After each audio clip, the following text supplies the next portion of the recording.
Gostaríamos de agradecer também a presença do presidente do Conselho Gestor Sereste Serra, Dr. Hermes Antunes Lopes. Gostaríamos de convidar a nossa palestrante, a senhora Maria da Graça Jacques, doutora em Educação pela PUC, para compor a mesa.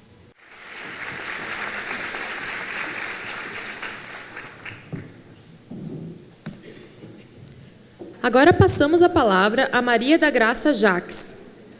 Senhora Maria da Graça é graduada em Psicologia, também tem mestrado em Psicologia, doutorado em Educação pela PUC, pós-doutorado pela Universidade Aberta de Portugal. É professora aposentada pela URGS e tem experiência na área de saúde coletiva com ênfase em saúde mental e trabalho. Maria da Graça, a palavra é sua. Bom dia a todos vocês. É um prazer estar aqui mais uma vez em Caxias, né? Eu tenho muito carinho, tá, pelo trabalho aqui da subsede do CRP 07 aqui em Caxias. Tenho uma amiga querida aqui de Caxias que foi presidente do Conselho Regional de Psicologia, a Loiva Deboni, e é com muito carinho que eu retorno aqui.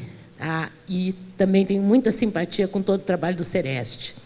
Então, é uma alegria estar aqui com vocês.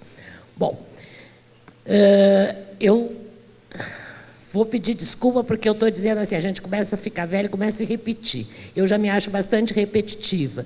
Então, algumas coisas eu acho que vocês já ouviram, mas como algumas outras não, tá? Então, eu achei que valia a pena repetir algumas dessas questões. Então, como é que eu faço para ir? A primeira coisa que eu quero perguntar assim, né, que é o nosso motivador. Esse trabalho está me enlouquecendo?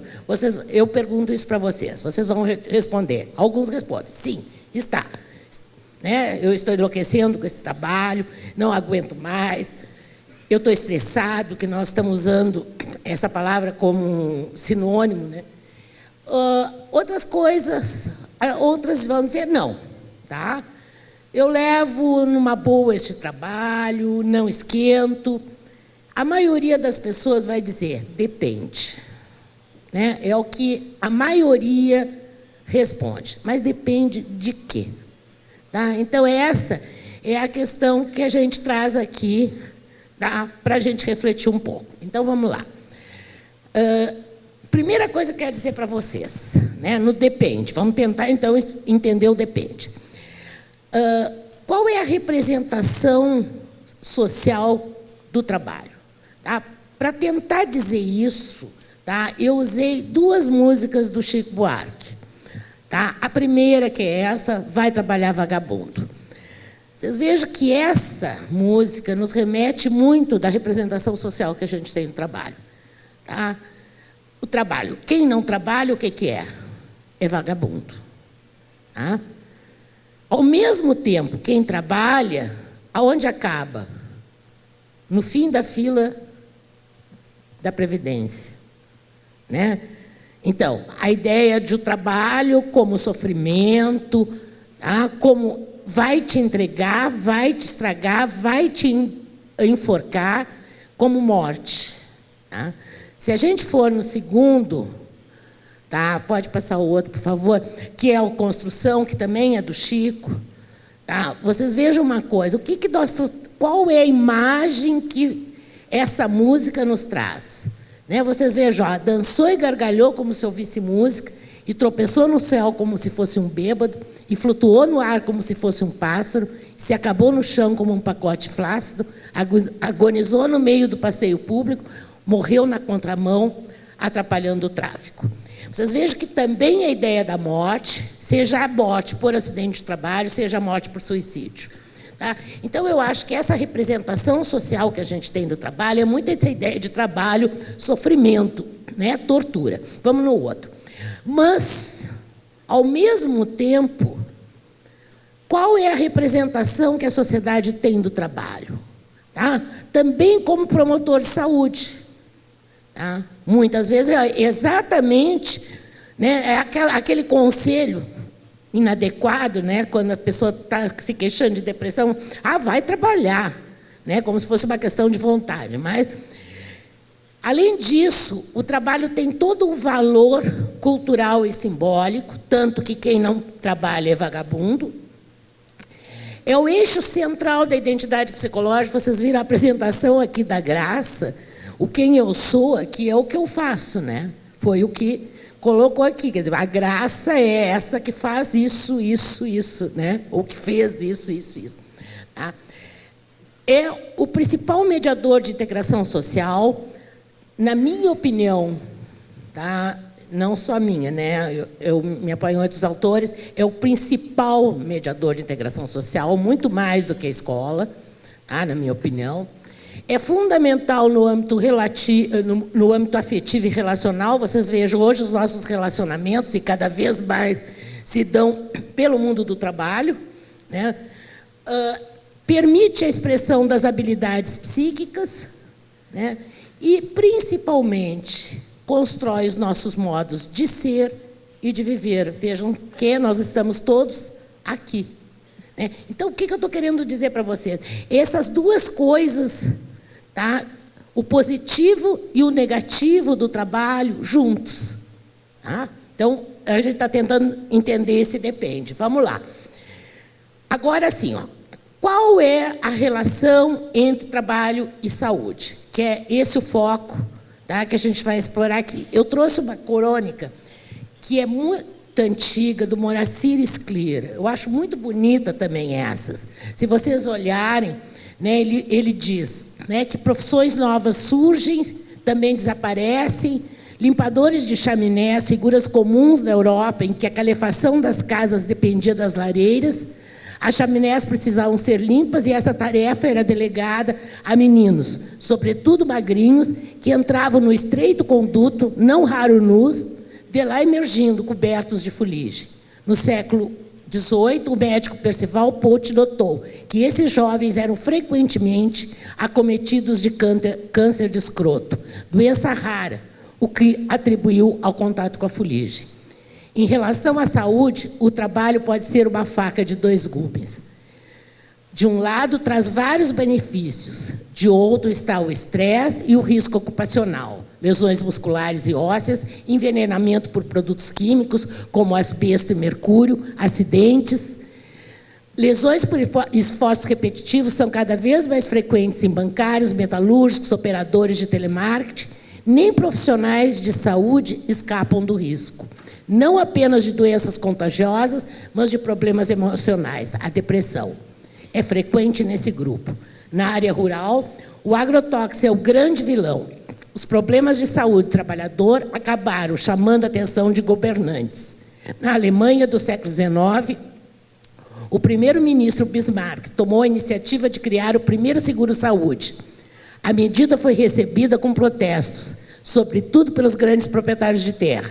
A eles, Bismarck respondeu, com uma frase até hoje lapidar: estou salvando os senhores dos senhores mesmos.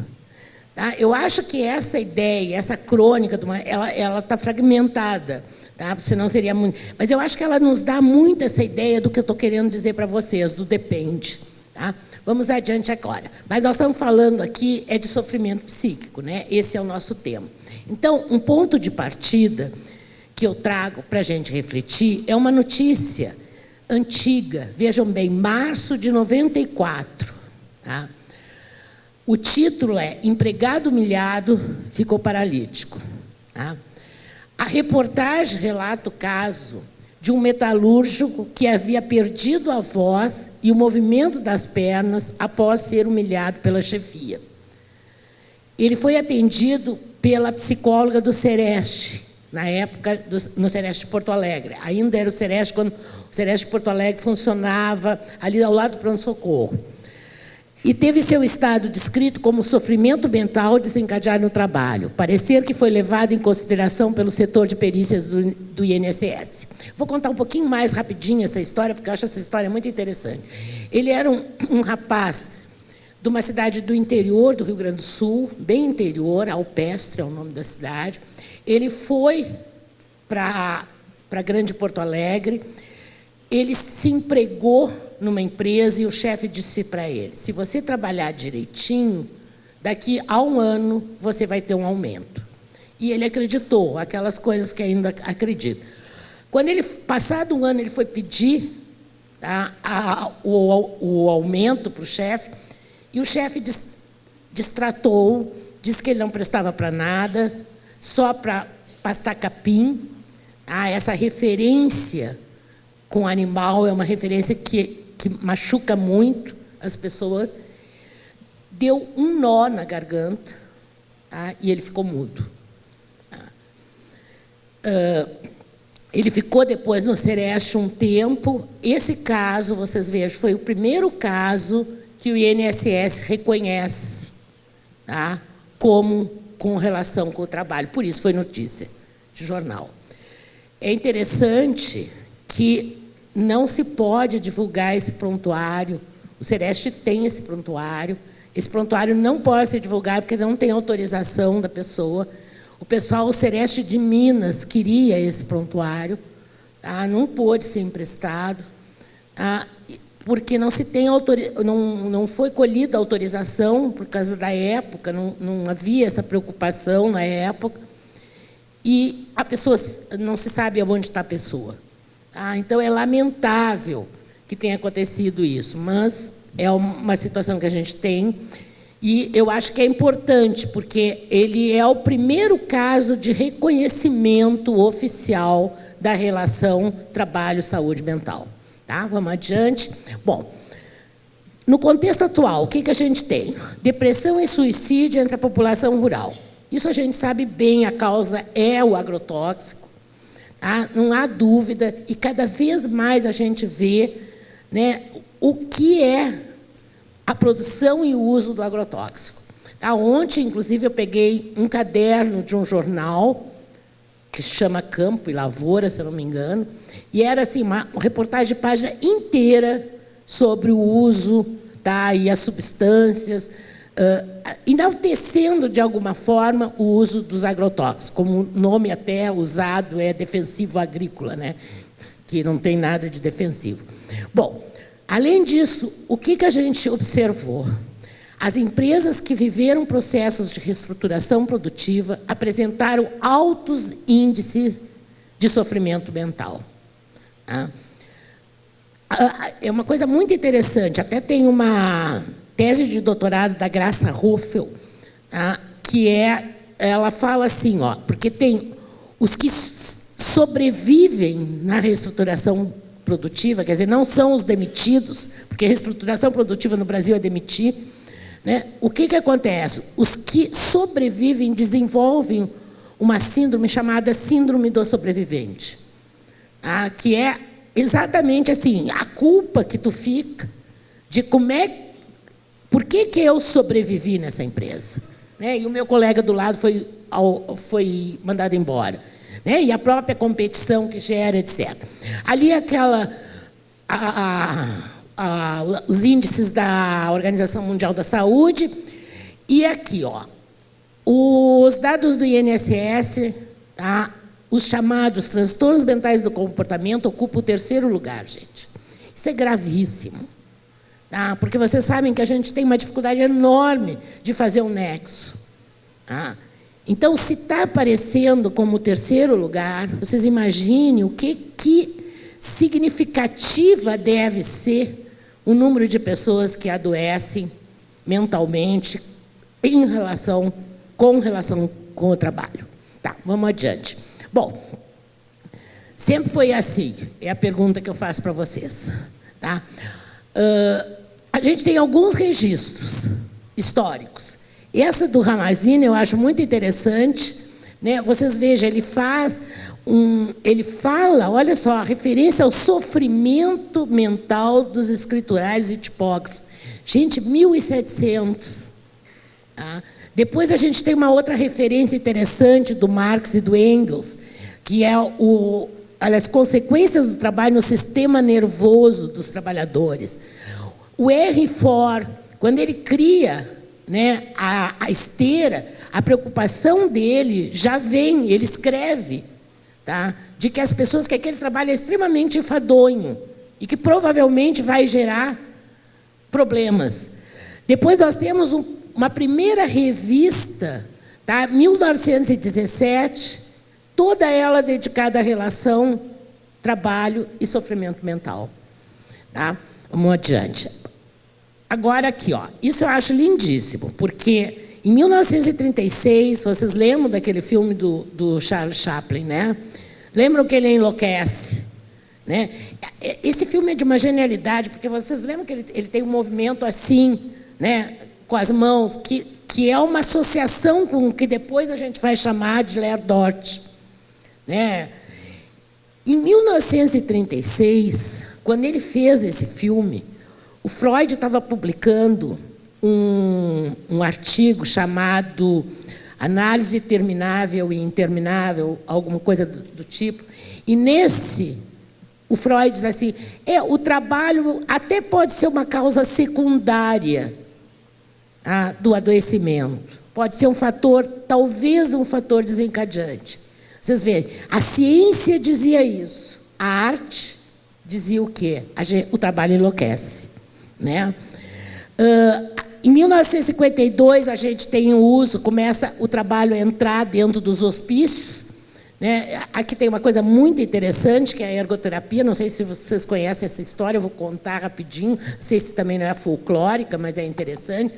Quando a França foi invadida pelos nazistas, eles tiveram que abrir os hospícios, né? Porque senão iam bombardear, né, aqueles loucos que estavam todos encarcerados. Eles abriram os hospícios. Quando acabou a guerra, eles foram atrás dos loucos para botar tudo para dentro do hospício de novo, porque lugar de louco, em princípio, é em hospício, né? Até hoje, né, a gente ainda está com essa luta inglória, né, de conseguir fazer todo esse processo em termos de saúde mental.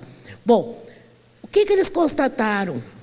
Eles constataram que aqueles loucos que estavam trabalhando estavam bem melhores das suas loucuras. Então, é aí que vem a ideia do trabalho como ergoterapia, etc. Né? E aí começa a haver os primeiros estudos, tá, na ciência sobre a relação trabalho-saúde mental. Tá? Saúde e doença mental, vamos fazer essa separação. O primeiro artigo que a gente tem estruturado é o artigo do Leguilin, de 56, da neurose das telefonistas. É um artigo muito interessante. O Leguilin tem artigos muito, muito interessantes. Ele tem um artigo daquele assassinato das empregadas domésticas da França, que foi também a tese de doutorado do Lacan. E recentemente se retomou isso aí, porque uma delas, que estava presa, que tinha sido condenada à prisão perpétua, ela foi solta, acho que há uns 5 ou 6 anos atrás. Tá? E aí se retomou toda essa história de novo. Tá? Que é o sofrimento mental das empregadas domésticas de meados do século. É muito, muito interessante. Tá? Bom, agora sim, ó, por que será, se a gente tem esses registros históricos, por que será que a gente está observando que nós estamos com um número cada vez mais crescente, tá, de problemas de sofrimento psíquico no trabalho? Olha, as transformações, o que a gente tem hoje? Enxugamento de pessoal, intensificação do trabalho, que foi, eu ouvi só o finzinho, né, mas o que eu ouvi foi exatamente o que o professor falou. Disponibilidade permanente. A gente está sempre, né, a jornada é uma jornada extensiva. Né? Hoje nós íamos falando no carro, eu e a Cláudia, que depois vai também palestrar aqui, a gente estava dizendo, hoje é muito difícil até, os nossos filhos têm que ficar todo o tempo integral nos colégios, porque a gente não tem a nossa jornada extensiva, nós vamos para casa, levamos trabalho para casa, competitividade e metas de produtividade, produtividade do grupo. Tá? Isso aí é uma coisa terrível, porque não é a produtividade individual, é o grupo inteiro que sofre. Tá? Flexibilização, inclusive geográfica. Vocês já imaginaram o que é isso? Eu tenho que trabalhar aqui, agora, se me mandarem trabalhar em outro lugar, eu tenho que ir. A polivalência, eu tenho que saber fazer tudo. Né? Então, hoje, nós estamos numa transformação no mundo do trabalho cuja repercussão, que é o que nós vamos ver a seguinte, ó, ainda temos qualificação constante, né, é o te vira. Isso eu sempre digo. Eu dava aula nos cursos de especialização, era um horror, porque era sempre assim, sexta de noite, sábado, todo dia, quando não era domingo de manhã também. Né? É o te vira. Tu tem que te qualificar, mas tu te vira. Né? Então, essa exigência de qualificação, a ideia de empregabilidade, tá? É uma coisa que tu é culpado de ter sido colocado, de ter sido demitido. Né?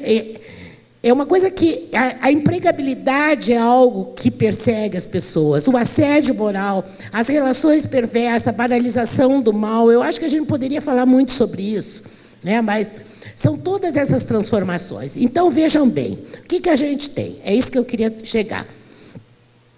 Condições de trabalho, o que dá sinal é o corpo. Tá? Então, o corpo dá sinal. Agora, organização do trabalho, o que é organização do trabalho? É aquilo que não é muito visível, porque as condições de trabalho, quando a gente entra para fazer fiscalização, as condições de trabalho a gente logo nota. Tá? Ruído, calor excessivo, frio excessivo. Agora, a organização do trabalho, gente, é difícil de perceber. Tá? Que é a introdução de novos modos de gestão, ausência de solidariedade, de laços sociais, jornada extensiva, mudanças tecnológicas constantes. E o que é que dá sinal? Tá? É o sofrimento psíquico. É o nosso aparelho psíquico que diz. Tá? Isso é fundamental para a gente entender. Tá? Então, vamos adiante só, para a gente... Então, vamos ver agora assim, ó. Com isso posto, a gente está chegando no depende, né? Então, nós já estamos vendo que vai depender da organização do trabalho. Tá? Agora, aqui, ó, o que diz a legislação brasileira? Tá? O que a legislação brasileira fala a respeito da relação trabalho e saúde mental? Aqui a gente tem a Constituição Federal, a Lei Orgânica da Saúde, a portaria do Ministério da Saúde e o decreto do Ministério da Previdência e Assistência Social. E aí vem essa palavra, que é a palavra que a legislação usa, é uma palavra feia, por isso mas eu estou usando aqui, porque é o que diz a legislação, que chama transtornos mentais e do comportamento relacionados ao trabalho. Essa é o termo usado, e é de notificação obrigatória. Tá? Infelizmente, não é cumprido, mas é de notificação obrigatória. Bom, vamos adiante. Então, vamos ver o que é, agora, entender essa legislação. Eu estou trazendo, isso aqui é meio chato, mas eu acho que é importante, porque depois eu trouxe um exemplo, e eu quero, com esse exemplo, que vocês entendam. Olha aqui, ó. Então, o que diz? A gente usa, no Brasil, uma classificação chamada classificação de Schilling. Tá? Então, é assim, ó, grupo 1, trabalho como causa necessária. Tá? Então, todo mundo que tiver aquele trabalho vai apresentar aquele transtorno. Tá? Provar isso aqui é a coisa mais difícil. Só quando depois a gente vai ver os casos específicos. Segundo, trabalho como fator contributivo, mas não necessário.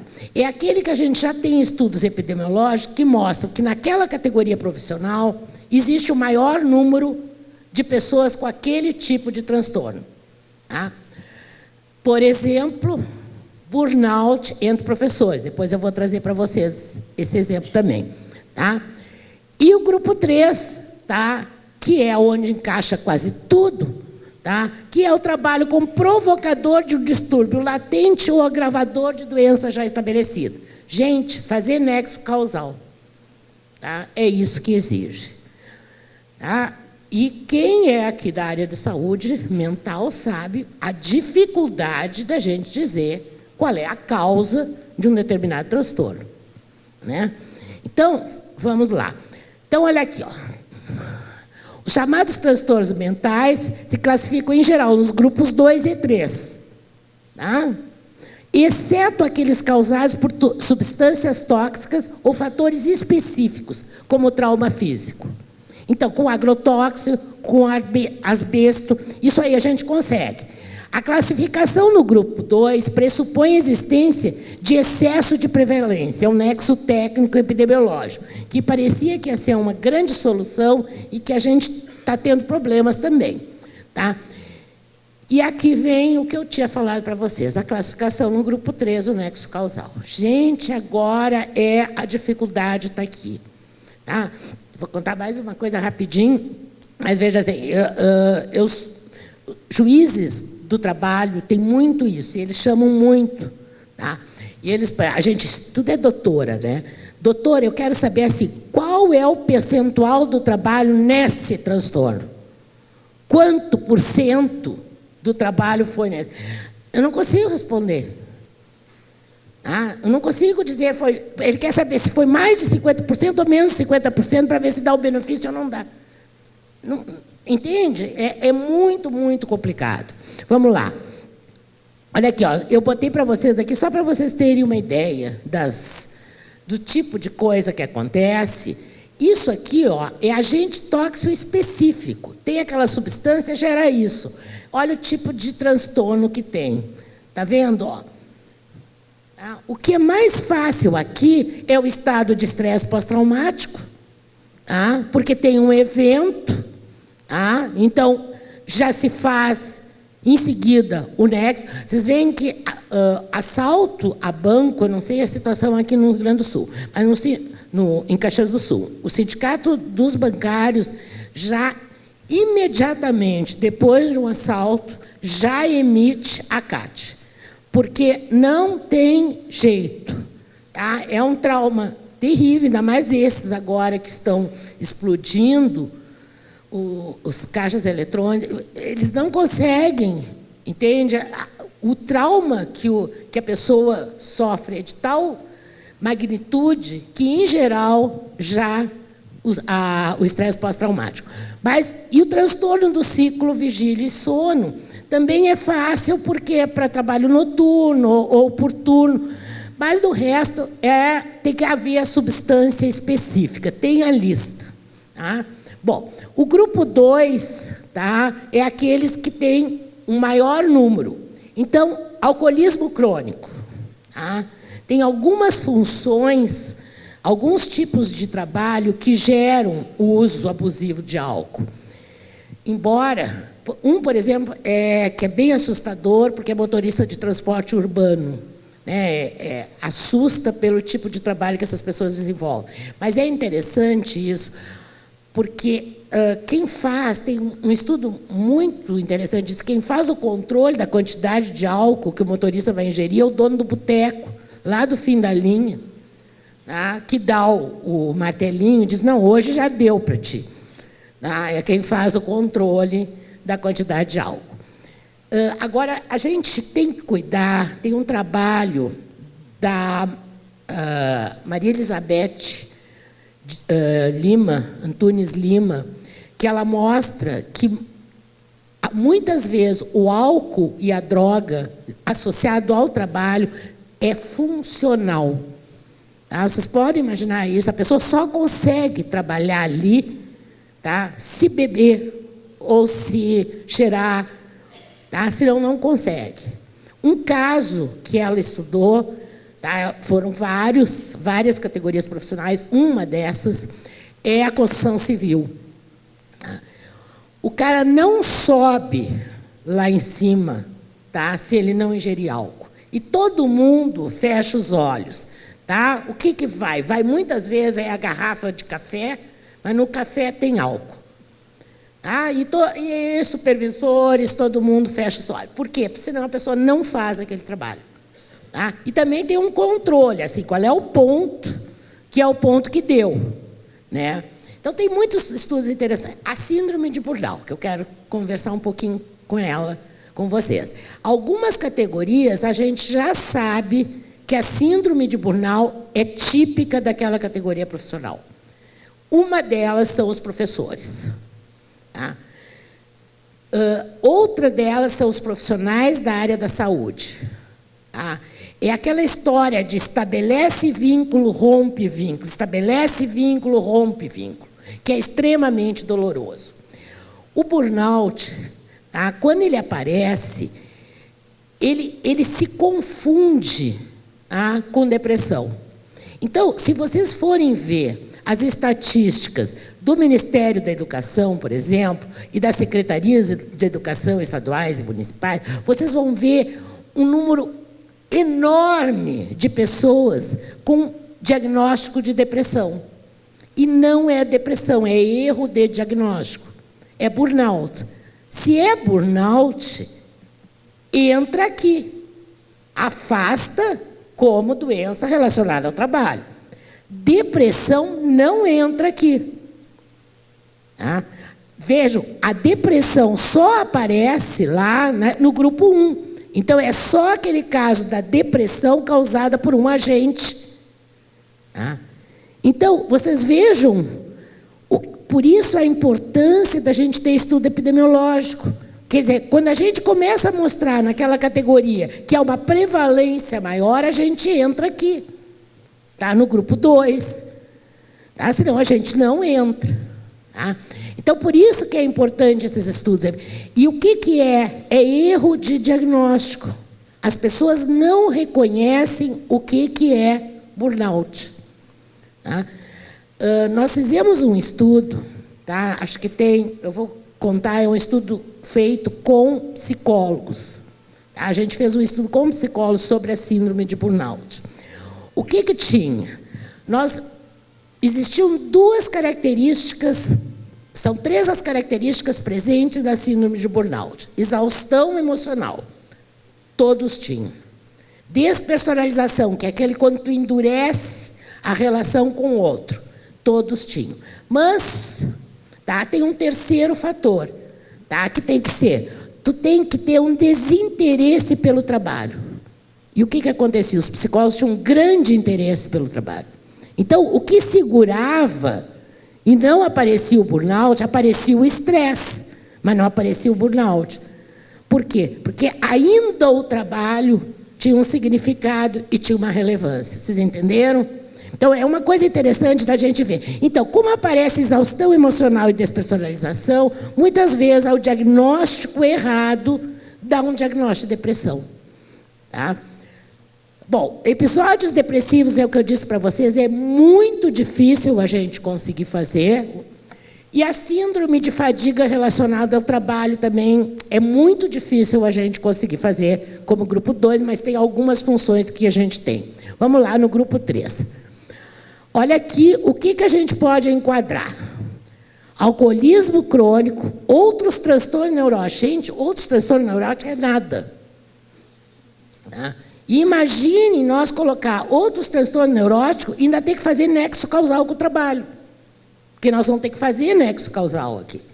Tá? Síndrome de burnout, quando não é a categoria onde tem prevalência. Episódios depressivos, imagina. Fazer a relação com o trabalho, dificílimo. Tá? E a síndrome de fadiga relacionada ao trabalho. Vocês viram que se repetem, tá? Os transtornos, vocês viram isso? Eles se repetem. Tá? Quer dizer, alguns podem ser grupo 1, grupo 1 tranquilo. Agora, alguns podem ser grupo 2 ou grupo 3. Grupo 2 é quando a gente tem estudo epidemiológico daquela categoria. Se não tem, entra no grupo 3. Se entra no grupo 3, tem que fazer nexo causal. Tá? Então, essa é a dificuldade toda que a gente lida. Vamos adiante. Bom, então, olha aqui, ó. Primeira dificuldade. As nossas teorias não dão conta. Tá? As nossas teorias, ainda a gente... o trabalho, ele entra muito mais como um fator desencadeante do que propriamente como um fator determinante do adoecimento. Tá? Poucos estudos de caráter epidemiológico, e aqui que vem a grande dificuldade. Vejam bem, os transtornos mentais e do comportamento, ele tem etiologia multicausal. Tá? E a classificação de Schilling, que é a classificação da legislação, obedece uma lógica unicausal. Por isso que eu estava contando para vocês aquilo do juiz querer saber se era 50% a mais ou 50% a menos o trabalho. Então, vocês vejam, a lógica é outra. Tá?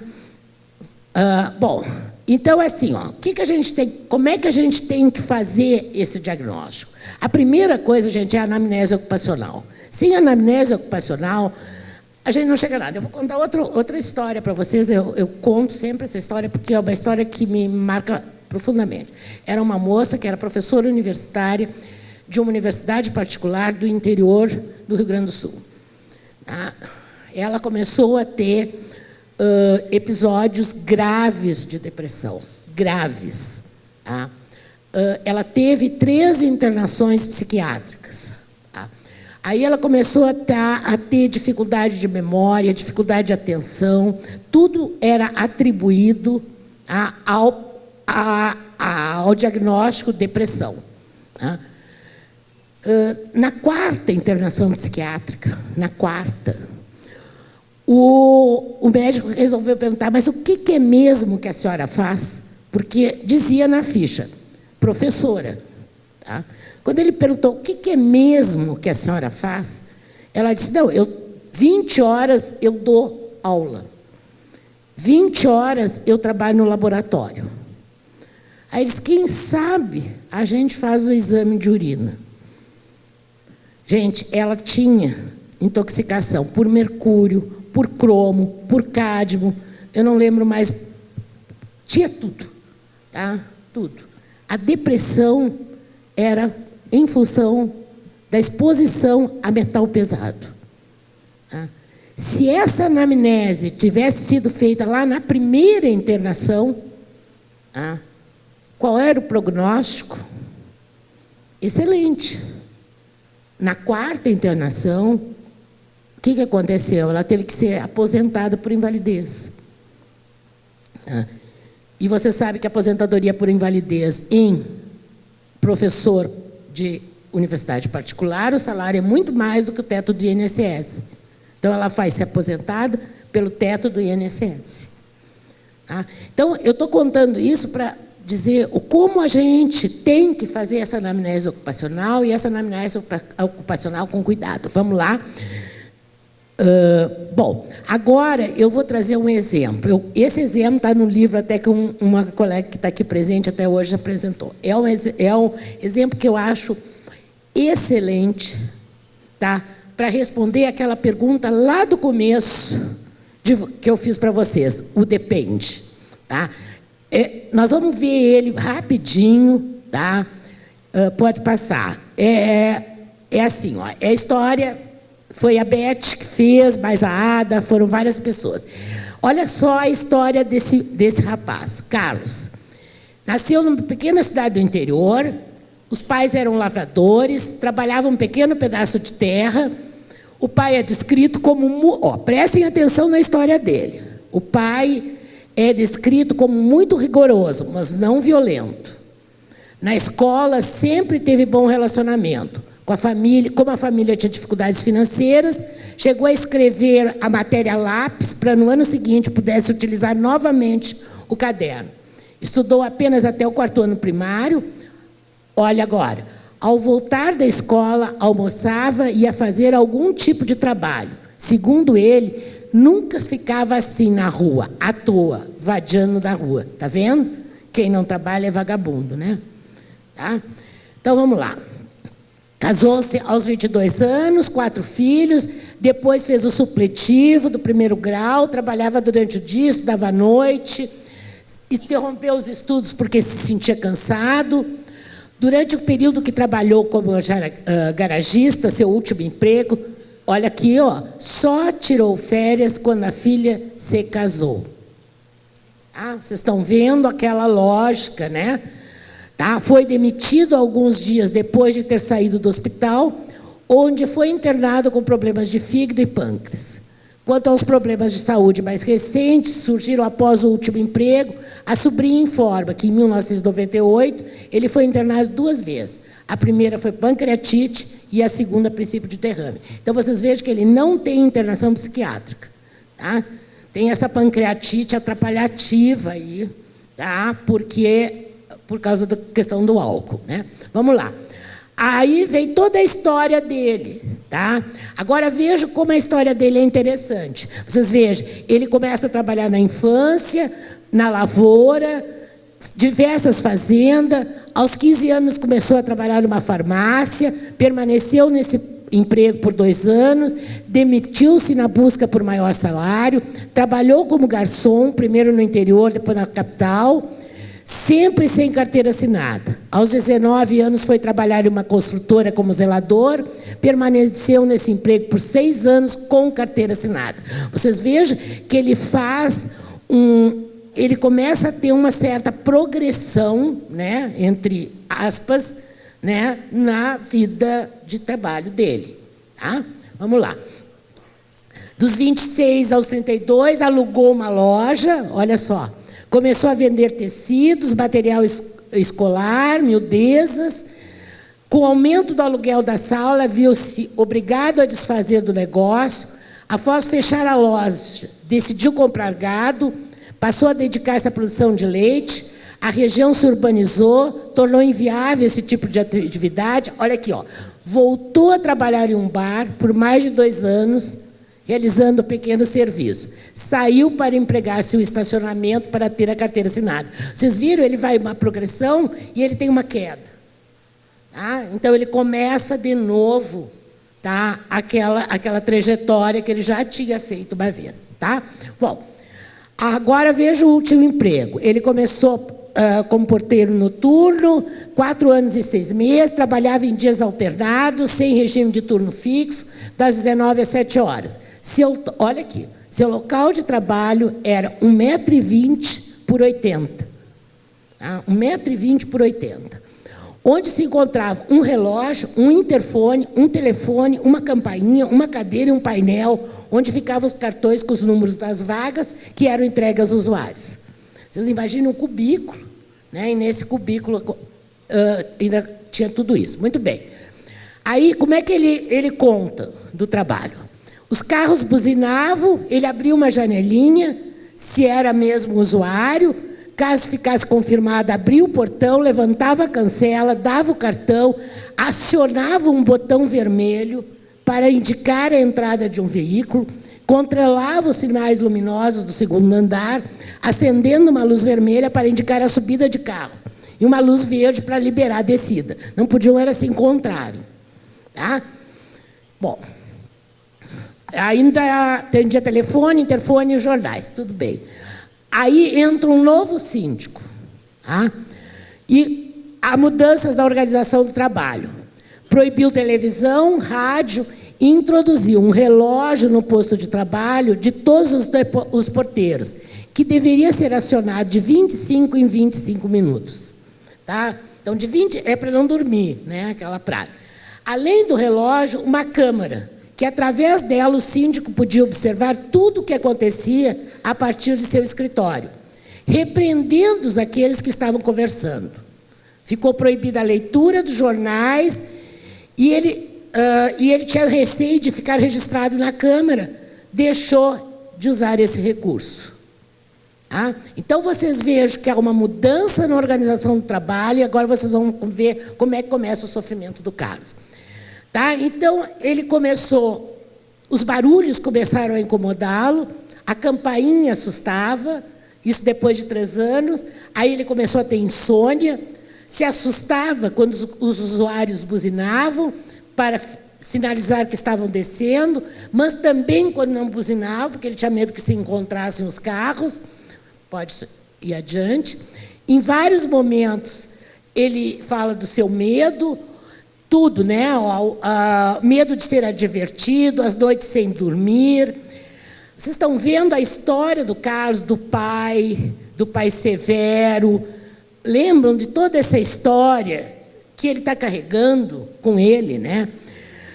Era assim, no dia em que eu trabalhava, dava meio-dia e eu já estava concentrado. Eu já tomava banho me preparando. Vocês lembram que ele pegava 7 horas da noite. Então, vocês vejam que aqui a gente já começa a ver todo o processo de adoecimento que começa a se instalar. Um dia ele discute com o zelador, porque ele começava a passar mal com as campainhas e ele precisava vomitar. Tá? Ele tinha vômitos. E uma das vezes ele estava vomitando quando era a hora de ele devia acionar o relógio. Ele não acionou o relógio. Tá? E aí queriam dar uma advertência para ele. Tá? E ele pegou e disse, vocês vejam que é a primeira vez que ele se rebela. Não era só ele que era porteiro, todos tinham a mesma rotina. Tá? Todos tinham o mesmo tratamento. Tá, vamos lá. O próximo. Bom, então, os medos constantes, ele acha que, vocês vejam, ele identifica no trabalho o problema, tá? Vamos no outro. Tá? Aí os sintomas, tá? Aguentei muito tempo sem sentir, mas foi começando devagar. Quando chegava a hora de acionar o relógio, ele ficava em desespero. Aí ele pede para sair. Tá? Ele pede para sair. Por isso que eu digo que muitas vezes a gente tem que entender muito, tanto a movimentação de pessoal como o absenteísmo, que pode ser, assim, não algo ruim, tá? Mas uma tentativa de saúde que a pessoa usa. Ele quis sair. Já vamos lá. Então, vamos lá. Bom, aí ele começa a tomar medicamento, ele passou a beber há cerca de 3 anos, tá? Então, ele teria bebido 6 meses, tomava 2 pingas e uma cerveja. Tá, vamos lá. Bom, aí teve aquela vez que ele foi internado, 15 dias, retornou ao trabalho e após 9 dias deram o aviso. Eu cumpri o aviso direitinho. Lembro que ele voltava do colégio e não saía. Vamos lá, então. Aí ele está colocando, tá? Diz que não bebia mais, mas ele não conseguia esquecer o relógio. Tá? A sobrinha confirma que ele não está bebendo. Tá? Ele está desempregado. Tá? E cada vez mais ele começa a ter toda a questão com o relógio. Tá? Então, foi uma constante, mesmo após o afastamento. Ele simulava, ele fazia um relógio, desenhava um relógio e de 25 em 25 minutos ele acionava esse relógio que ele desenhava. Tá? Agora eu desenho e fico operando, depois rasgo, desenho de novo, rasgo, desenho. Tá? Bom, vamos lá. E aí ele não sai mais de casa, tá? Vocês vejam, ele não tem mais o seguro-desemprego, tá? Ele não tinha nem como retornar ao tratamento. Os sintomas começaram a se agravar. Ele mandou alguém fabricar um relógio para ele e ele acionava esse relógio de 25 em 25 minutos. Tá? Podemos ver, ele estava com isolamento social e aí foi solicitado, ele foi atendido e foi solicitado, tá, que fosse feito um auxílio-doença acidentário. Foi negado o nexo causal com o trabalho. Tá? Então, eu trago esse exemplo, tá? E eu acho que o que foi constatado, concederam-lhe auxílio-doença, mas não foi considerado o nexo com o trabalho. Tá? Os vizinhos passaram a chamá-lo de doido ou de homem do relógio. Vocês veem que ele se deteriorou, tá? Isolado, completamente isolado. Bom, ele fez uma horta, e não tem jeito de eu esquecer o relógio. Trabalhei com ele. Por que ele veio fazer isso comigo? O culpado foi ter exigido muito de mim. Eu morria de medo de chamarem minha atenção. Tenho não gosto de fazer nada errado. Eu quero trazer esse caso, então vamos lá. Só para, pode passar, olha aqui, é para nós finalizar. É o depende aquele que eu estou colocando para vocês. Vocês vejam uma coisa, tá? Depende do quê? Né? Depende da intersecção entre uma história de vida e de trabalho e uma organização de trabalho. Isso nos explica, tá? Porque nem todo mundo adoece na mesma organização de trabalho. É sempre essa relação de uma história que eu construía, olha a história do Carlos, tá? E um tipo de organização do trabalho. Então, é nessa intersecção que aparece a questão do sofrimento. Muitas vezes usa-se estratégias de defesa, seja individuais ou coletivas. Eu disse para vocês, uma coisa é faltar. Uma vez queriam me contratar lá na URGS, quando eu estava na URGS, que a URGS presta serviços, às vezes, era assim, era eu chamo de usina de frango, né? Aqueles lugares onde eles matam o frango, embalam, etc. Né? A queixa do empregador é que as pessoas faltavam muito. Né? Gente, para trabalhar naquilo tem que faltar muito mesmo. Tá? A falta era uma estratégia para conseguir suportar o trabalho. Tá? Agora, tem situações que são limites, e eu acho que a gente tem que trabalhar com o princípio da concausalidade. Tá? A concausalidade é que vai nos dar, tá? É o que a gente pode fazer para lidar com essa situação. Deu? Então, aqui está o meu e-mail, tá? Eu estou à disposição de vocês, tá? Para qualquer esclarecimento que vocês quiserem, tá? E acho que assim, eu tentei trazer aqui para vocês um pouco dessa minha vivência para mostrar assim, o como é difícil, como muitas vezes a gente acha que a gente está enxugando gelo, mas assim, eu acho que a gente ainda tem que acreditar. Tá? Acho que a gente tem que acreditar que a gente vai, cada vez, e toda a luta, eu quero dizer isso para vocês, a luta é dos trabalhadores. Tá? Nada foi conseguido, tá? Sem ser pela luta dos trabalhadores. Por isso, eu quero parabenizar vocês desse evento aqui, tá? Porque eu acho que é exatamente esse tipo de coisa que vai nos fortalecer, tá? Na nossa luta, tá? Para a gente conseguir uma situação melhor. Eu sempre conto, rapidamente, já estou acabando, é assim, uma história. Quando começou aquela crise das Lerdort, a gente fez todo... Nós lutamos muito, tá? Pela questão, naquela época se chamava Solé. A gente lutou muito, com todo um trabalho que a gente fez junto ao Hospital de Clínicas e tal, junto aos órgãos públicos, aos órgãos sindicais. Aí a Assembleia Legislativa do Estado do Rio Grande do Sul resolveu fazer um dia especial da Lerdort. Que dia foi escolhido? 29 de fevereiro. Ah, vocês, eu acho que isso mostra, não foi assim de propósito, tanto que trocaram para 28, né? Agora se festeja 28, tá? Mas é 29. Tá? Então, vocês vejam, assim, por isso que eu digo que a luta é uma luta, sim, constante de nós trabalhadores. Tá? Muito obrigada, gente.